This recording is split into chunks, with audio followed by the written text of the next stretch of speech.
Nah, waktu Dian maju skripsi, orang bikin gosip. Seolah-olah ada sesuatu, kemudian saya protektif atau oke, saya bilang begini dia, Dian itu pintar, saya udah pelajari.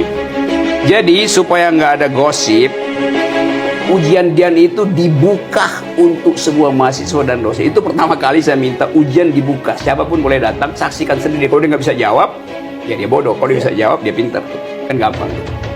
Jadi ya karena dia artis, ya, wartawan juga datang tuh, dan mereka nonton ujian itu.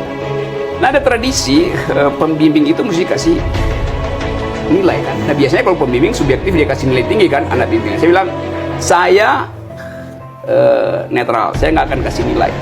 Silahkan para penguji yang kasih nilai.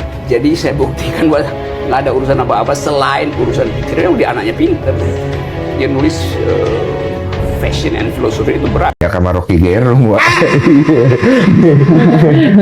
Kenapa jadi lu nyebut-nyebut? Enggak, karena lu dipuji sama Rocky Gerung. Itu dosen gue berapa puluh tahun lalu, nggak usah dihitung berapa tahun lalunya ya. Tapi itu dulu nightmare gue itu setiap kali bimbingan sama dia. Ada orang yang nanya katanya, Mbak Dian itu kan dipuji sama Rocky Gerung katanya. Orang tuh penasaran Dian Sastro ketika menjadi muridnya Rocky Gerung, dia deg-degan gak sih Rocky Gerung tuh? Bukan lagi Kak, bener-bener gue setiap kali bimbingan gue males.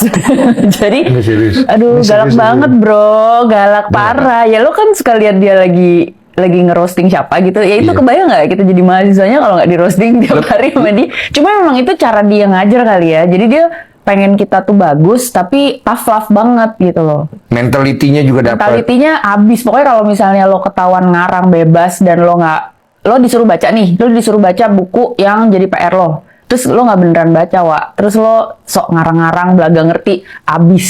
Dan dia tahu itu. Dia tahu abis. Dia pasti uji terus ya. Lo pernah Jadi mendingan baca aja deh gitu daripada lo nggak lewat gitu. Ya tapi kan kalau orang kayak lo kan emang suka baca, jadi aman. Iya, tapi itu juga melewati proses purgatori. Lo tau Dante kan? Kalau dia dulu suka bikin analoginya, orang kalau mau jadi pinter itu kayak prosesnya Dante Alighieri, purgatori, purgatori intelektual. Kalau lo mau pinter, lo harus ngelewatin api penyucian yang nggak enak banget, Bo. Oh, sungguh kong.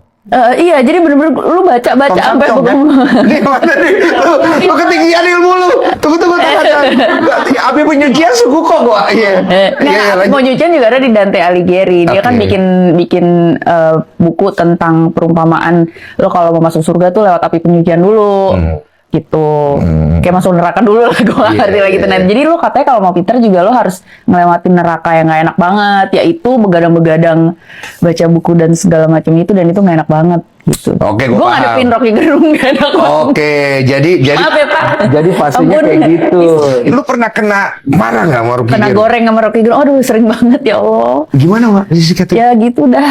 Gue udah lupa dia. Lu kan Dian Sastro, cuy. Ya, aduh, kalau di kelasnya dia kita bukan siapa-siapa semua, sama itu semua. Benar dia ngomong lah. Iya, jadi dia nggak ada tuh yang namanya perlakuan khusus apa, wah nggak bisa bro. Emang harus belajar, emang harus ngerjain PR, harus lewatin. Cuman menurut dia pinter banget.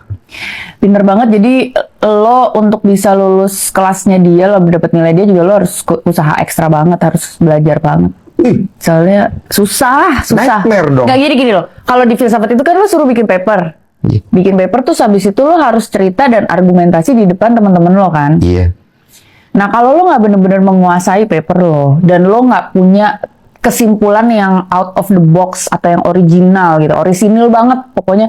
Kalau misalnya terlalu sama-sama aja, mirip-mirip sama yang udah-udah gitu, ngapain lo ngabis-ngabisin waktu gue gitu. Makanya gue bersyukur juga ngelewatin itu, karena walaupun nggak enak banget dan susah banget, tapi gue jadi terlatih untuk ngomongin sesuatu tuh kalau bisa yang original gitu. Jadi maksud gue ngomongin sesuatu tuh yang penting untuk diomongin gitu loh, yang ada urgensitasnya untuk diomongin gitu. Kalau misalnya nggak penting-penting amat, udah lo nggak usah komentar gitu loh, gitu kayak gitu sih. Iya, cerdas ya. Dari tadi coba nangkep, berat. Skip. Makanya gue juga bingung, kenapa nanya itu, gue aja nggak mau mikirin itu. Gue udah alhamdulillah lulus berapa simpel. Lo ngapain sih bahas itu? Ya kita, lu community, lu lihat nih sekarang akibatnya ya kan? Nih Matrix nih. Udah berhenti lah sama Rocky Gerung pertanyaannya, udah cukup ya. Pas filsafat dulu skripsi gue itu tentang beauty industry complex. Perempuan, Jadi ya, gue sambil Konsep. gue lagi bergulat dengan masalah eksistensialisme gue, kenapa gue terjebak dalam popularitas ini, kenapa gue jadi alat untuk industri kecantikan untuk Wah, ini pertanyaan eksistensialis agak kiri nih. Postmodernisme, feminis postmodern. Oke. Jadi gue Julia Kristeva, I Simone de see. Beauvoir, Immanuel Kant karena dia punya Oke. critic of judgment tentang apa itu keindahan. Ada apa namanya Bourdieu juga karena dia punya sosialisme dan sosial, kritik sosial tentang konsep feminin Konsumerisme. maskulin. Oh, Ya. ya. Maskulin feminin ya. Feminin mistik gitu loh, beauty industry. Aduh, Betty Friedan gitu loh. Jadi itulah. Jadi tapi ternyata dengan journey gue bikin skripsi yang mengkritik profesi gue sendiri yang memberikan duit gue. Lo mengkritik apa gue yang mengkritik lo- apa yang gue kerjakan. Jadi kan kayak senjata makan tuan banget. Itu di sidang gue dihabisin sama dosen gue tuh itu. I see. Rocky Gerung tuh Rocky Gerung. killer gitu loh. Terus gue akhirnya meliberasi diri gue. Justru Pak, karena saya telah Ada di membuat, lingkungan ini. ada dan saya punya pisau analisa yang tajam mengenai ini. Saya jadi bisa membebaskan diri saya sebagai objek dan saya bisa meliberasi diri saya menjadi subjek.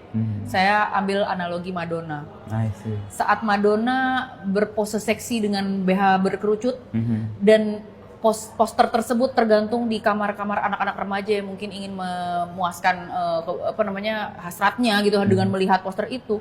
Kira-kira menurut Bapak yang menjadi objek dan subjek siapa? Apakah Bapak melihat Madonna sebagai objek? Saya rasa tidak, karena di saat yang sama Madonna yang menjual puluhan ribu jutaan album Kopi. dan poster, dia sudah menjadi subjek dan pelanggannya adalah menjadi objeknya. Gue bilang Berbalik. berbalik. Postmodernisme.